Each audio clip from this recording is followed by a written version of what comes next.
সালাম জানাই। আসসালামু আলাইকুম।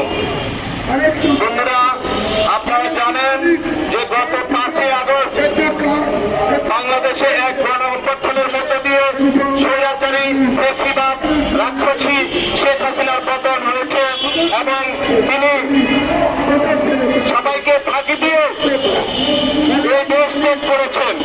এই দেশ ত্যাগ করে তিনি ক্ষান্ত হন নাই।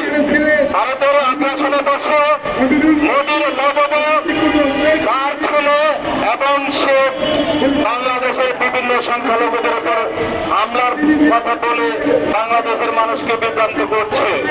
আপনারা জানেন যে ছাত্র সম্প্রদায় এবং মাদ্রাসার ছাত্র, স্কুলের ছাত্র, ছাত্র দলের বিভিন্ন নেতা কর্মীরা বিভিন্ন ধর্মীয় উদ্দেশ্যে পাহারা দিচ্ছে।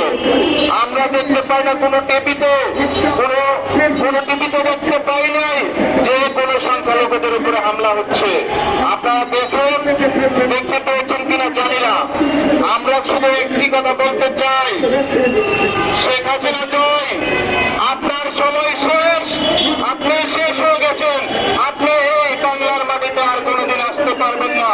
আর সেই সাথে গতকালকে যে স্বরাষ্ট্র মন্ত্রণালয়ের উপদেষ্টা সাগর সাহেবের বক্তব্যের তীব্র প্রতিবাদ জানাচ্ছি এবং তার সাথে তার এই বক্তব্যের পরিপ্রেক্ষিতে জাতির সামনে ক্ষমা চেতে হবে, অন্যথায় এই পদ থেকে তাকে পদত্যাগ করতে হবে।